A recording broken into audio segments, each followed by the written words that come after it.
We're live. Oh. That was an animal. Oh, are you I don't know sure? which one. Phoenix. Are you sure it was an animal? I mean, it could be the ghost that's in my house, but I would like to pretend that it's Phoenix. Oh yeah, our house is haunted too. Well, my partner thinks it's haunted. Oh, mine absolutely is. We got cameras because one day he woke up in our bedroom door. So like our house was renovated prior to when we bought it, and our bedroom, the master bedroom used to be a garage. Mm-hmm. So the door is like an outside door and it's really heavy. And he was like convinced that our house was haunted because he woke up one day and the door was cracked. And then he woke up in the morning and it was like all the way open. So he was like, we have to get cameras. Our house is haunted or someone lives here because we have an attic. So he was like, either someone lives in the attic or we have ghosts.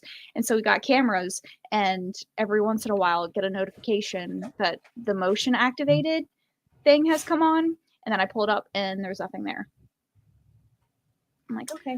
My girlfriend got out of the shower on Sunday, I think. And I have one of the mats in the floor that's like, when you step on it, like the water leaves footprints, like the bloody footprints. Mm-hmm. And she got out and she was like, hey, come here. I was like, all right. And there was 2 footprints on the mat that were not hers. And she was like, those were not there when I got out. And I was like, well, the house is haunted. What do you expect? She didn't appreciate that, but the house we used to live in is like a super old house, and it's been in my partner's family for like generations. And he said that he used to, because the room that we had, there was like stairs next to it, and it was like super like the stairs creaked a lot. And he would say that he would hear people walk, like someone walking up the stairs and like down the hallway and then like back down. And he would ask his grandma about it, and she would say, it's just the squirrels. I'm like, okay, grandma, yeah, it's squirrels. Whatever you say. Definitely squirrels. Those pesky squirrels just going up and down the stairs.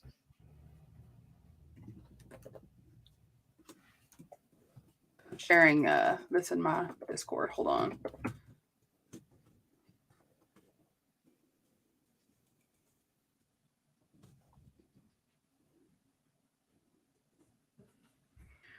Yeah, I felt really bad because, like, I was like, "Hey, Ashley, can we move this live show?" So like nobody probably knows when it's actually supposed to be. So they're all like, "What the hell? Why are you all live right now?" It's okay. It's not like these lives are exactly riveting, so they're not missing much. I think these lives are very entertaining. They're not entertaining around the book, that's for sure. Absolutely not. Absolutely not. I feel so bad because like Brianna Hale's probably like, these girls, they hate my books. Maybe. In reality, we love them. Maybe, but I doubt she even watches them. She's probably one of those authors that like doesn't. Yeah, I don't think she gets in reader spaces. Yeah. No, I don't think she does either. But like she probably is like, she's probably so excited that we were doing this, and then here we are just like shitting on everything. And then still telling people that we love her and that she's one of their favorite authors. Yeah. And then we go back to the lives and we're like, this shit sucked. This was terrible. It was an awful experience. 2 stars. But I fucking love her. And then a video later, we're like, this is the best book ever. She's so great. She's the best author I've ever read. She's my favorite, even though I hate 50% of the things that she's written. It's very accurate to this entire thing. I was filming my like mid-year freakout tag. Oh god, I gotta do that. And one of the questions is like, what's an anticipated release that you haven't read yet? And at first I was like, I don't remember. I don't think, because I don't really follow new releases. And then I remember that Pageant came out, and we need to read Pageant. Yeah, I've not read it yet because I want to make sure the second book's out when I finish the first one. Has she dropped a date for it yet? August. I think it's this year, right? Yeah. It's in August. I think August 3rd is what I heard, but I could be wrong. Is it going to be a trilogy or? It's a duet. Okay. Yeah, so this one's a duet. So should we probably talk about the book we're supposed to talk about, or? Yeah. Unfortunately. It wasn't that bad. No, I know. Much better than Little Dancer. Oh, for sure. absolutely. But I read it like a week ago because I read it the morning that we were supposed to have the original live show, and I couldn't tell you anything about it because I don't really remember. Okay, I read All it that much. last month because I read it the wrong time. No one's shocked by that. I enjoyed it. And you were sending me quotes from it, and I was like, well, Ashley, what the fuck are you sending me? I was so confused. And like, I was like, did I really not read this book as much as I thought I read it? But I apparently just completely forget names and quotes and entire concepts except for the main overarching plot of a book. So It's okay. If you told me that, if you gave me those quotes a week from now, I'd be like, I have no idea what you're talking about. not even sure what we're talking about right now. So Yeah. sorry. I couldn't even tell you the author. No idea. Have I read that book? I have no idea. Is that in a book? If you put a gun to my head and like said, this is, you have to tell me if this quote's from your favorite book, I would be dead on the spot. Yep. I don't know quotes. I don't know names. It depends if I've talked about the book a lot. So like I've noticed that I was doing a 5-star, like my 5 stars so far, and I noticed that if I had talked about the book a lot already on my channel, then I knew their names. But if not, I'm just like the hero and the heroine. I don't know. Mm-hmm. Like Yeah, I know Rush and Dree. I forget Dree's name. I remember Rush though. Sometimes I catch myself calling her Bree. I'm like, her name's not Bree. It's Dree. Fair.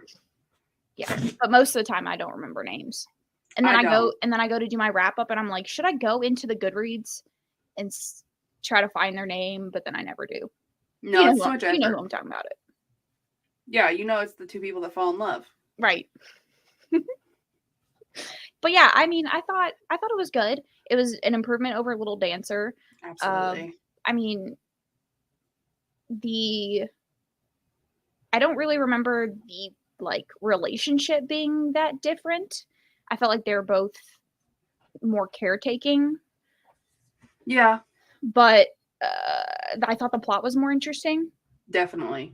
And the conflict wasn't as like dumb as the conflict in Little Dancer was. Yeah. Yeah.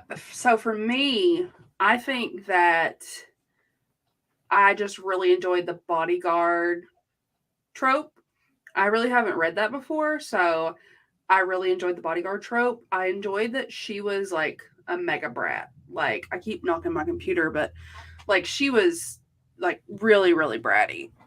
And I really loved Phoenix just hit the desk and made my computer move more. So y'all are gonna be sick watching this. And I really liked that he was a caretaker, but he wasn't a soft dom. He was a very both. I'm gonna put you in your place kind of dom, because that's what a brat needs. Like, he was a brat tamer, like to the T. Right. I definitely felt like he was both though. Like he was definitely a little more punishing than in Little Dancer, but I felt like he had a good balance between the two, like knowing when it was appropriate and when it wasn't, like when that's not really what she needed.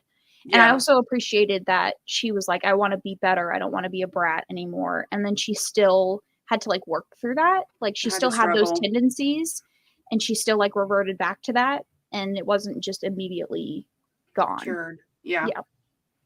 Yeah. I also like though that it wasn't necessarily that he didn't want her to be a brat either. Right. Like, he was okay with her being a brat. He just wanted her to be like happy and not struggle with that. Right. It was more that he wanted to give her healthy ways to deal with her anger than the fact that she like gave him a hard time or anything like that. Yeah, because where she was like, she took it out on him and stuff. Yeah. Wow, is that our entire thoughts on the book? Yeah. Yep. Wow. 4 minutes. Woo! All right, guys. Well, we'll see you next week. I mean, can you think of like any standout scenes? I think my favorite scene in the entire book, it's not even a sex scene. It's literally just because I honestly don't remember the sex scenes in this, if you want me to be completely honest. Could not remember them to save my fucking life. They're not that fantastic. But my favorite scene is when he is like walking behind her and she's like very pissed off because she's like, just leave me the fuck alone. And he's like, I can't do that. And he's like walking behind her and like she has to have that realization of I'm not going to get my way with this. And I really loved seeing just the way he handled it. Like Yeah. it was like super dom from the get-go, and like not in a like abusive power kind of way either, just in a this is going to be good. Like he is going to put her in her place. Right. I think my favorite scene, like I said, the actual like sex scenes weren't anything particularly memorable, but it's going to sound weird, but I don't necessarily think that was like the point. I almost feel like the scenes of them together outside of that was more important. Like especially the like punishing scenes or the caretaking scenes, like I felt like those were the most impactful. And so those other scenes were kind of just like there. But I think I don't know my favorite. I was sitting here thinking about it while you were talking and I can't remember. You're muted. Shit. I don't think her beginning books, like her first couple, I don't really feel like they focused on the sex scenes as much. Like I really feel like she developed more relationships than like a sexual relationship. And like Brianna has her strong suit with both. Yeah. Like I truly believe that like she is one of the few authors that I don't really love sex scenes. Like they're there and I'm fine with them, but like that's not what I'm reading the book for. Right. But with Brianna, I feel like that's part of what I am reading her books for, because she's so good at both. I think she just makes like the emotional intimacy between the characters so believable, so that when you're reading a sex scene, it feels like impactful. It doesn't just feel like it's fluff or like there for the, I don't know, there to be a sex scene. Does that make sense? Like it's there for a purpose. Yeah. And I think that's why hers feel more like important to the story, and why the scenes that are surrounding it, even if it's not that, like even the scenes that are just as simple as like a spanking or something like that, are as important to the story as, you know, any other scene. Yeah. And I feel like with Brianna too, like I think that's why it's so disappointing when her sex scenes aren't that good, because her sex scenes are so good in her other books. I just feel like you can really tell that this was the beginning of her career and she's really found her footing. I think you can also tell that this was her trying to be published, not like by a company and not by herself. Because I think she made the impact where she could, and she knew that she couldn't be like as in depth as she maybe would be if she was like self-published. And so the scenes that she really focused and put like her attachment to are those outside scenes, because she knows she couldn't make the other, like the sex scenes, as much a part of it or as detailed, I guess. Yeah, I would say that too. Yeah, I would agree with that. I feel like she probably thought in the beginning there was no other way to go, though. Yeah.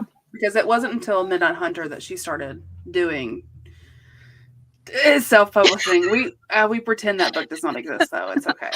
I still cannot figure out why she decided to write that book, but we won't talk about it. Yeah. No, it doesn't exist. No. Mm-mm. What is it again? Yeah. What are we talking about? Okay. So what's the next book we're reading? Is it Vow of Obedience? That's a good question. I don't know. One second. We'll find out. I think it's Vow of Obedience. Dom Fitness. Dom Fitness is next? And then Vow. Oh, okay. I was really confused there for a second. We're almost to the end. We are almost to the end, and I still don't have my copy of The Protégé back, and I don't know who has it right now. Is it on Kindle Unlimited? Yes. Okay. I'm pretty excited. I think that's the one I'm most excited to get to. I love The Protege. It's one of my favorites. I have a copy of it somewhere out in the world that will eventually make its way back to me, but I don't know who has it right now. I think it's either Bree or Nicole that has it. Yeah, that was my real reaction to that thing. Yeah. Yeah, I had no idea that was a thing, and then Izzy told me about it. I was like, "What are you talking about?" And I was like, "What do you mean?" And she's just like, "Yeah, it was a whole thing, and you missed it." And I was like, "Apparently, I mean, apparently I did." At least you didn't make it a book club book. At least we didn't either.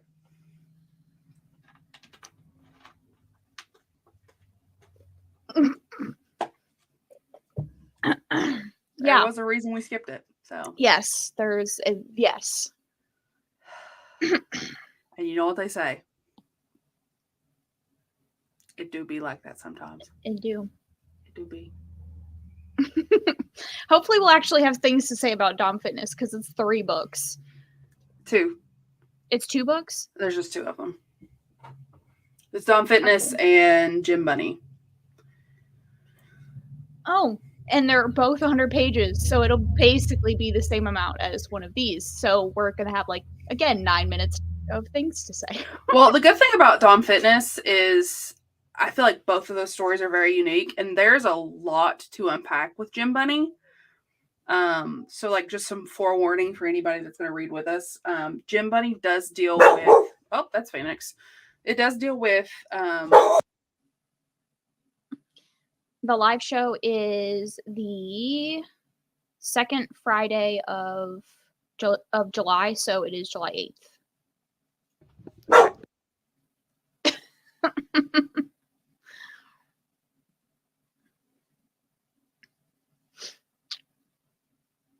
One moment.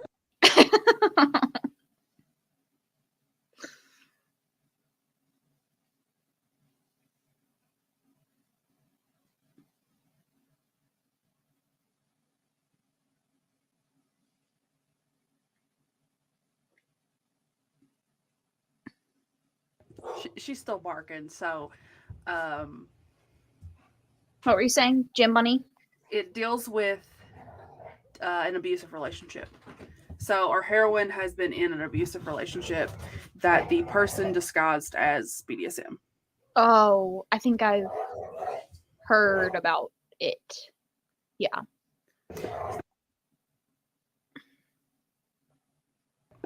So yeah, it's harder to read, but I think we're gonna have a lot of conversation around it.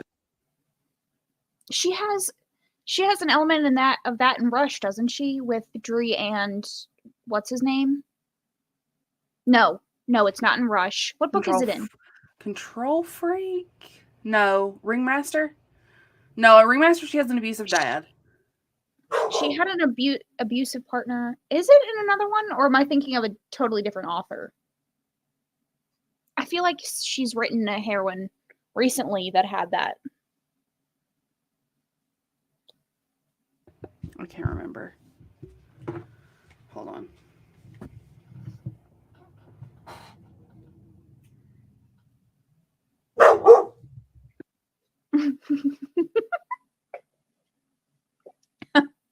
What is new? This is a Brianna Hale live. Phoenix talks more than we do.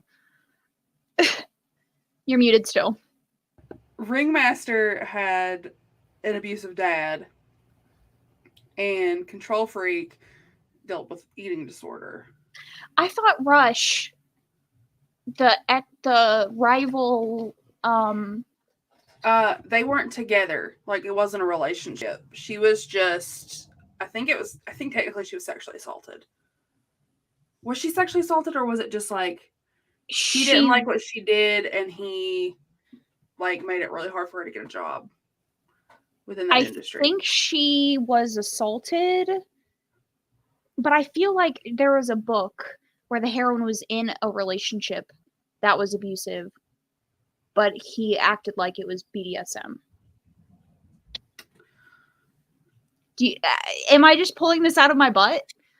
I don't know. I'm trying to.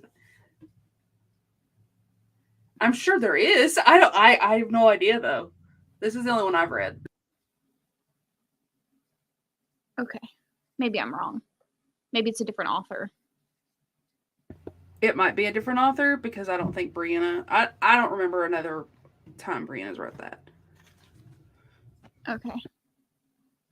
I don't know who it is, but there we go.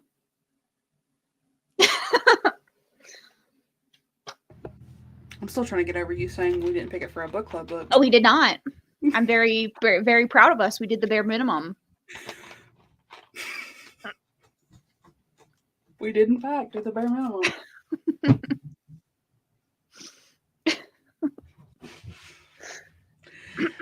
Anyway. Yeah. Any more thoughts? Nope. I think that's pretty much it. Yeah, it is. All right. So we will see everybody next month on the 8th for Dom Fitness, both and novellas. Gym Bunny. Yes. Yeah, Dom Fitness and Gym Bunny. Phoenix will be barking just as much as she is now. That's not always. Shocking. Yeah. Yep. Oh, and there's the ghost. That's the Phoenix. Ghost. The ghost has made an appearance. The ghost. Come here. She's saying it's Phoenix, but it's a ghost. Come here. Oh, here's Dallas. You see a tail. I see a tail. All right. We will see you guys later. Bye.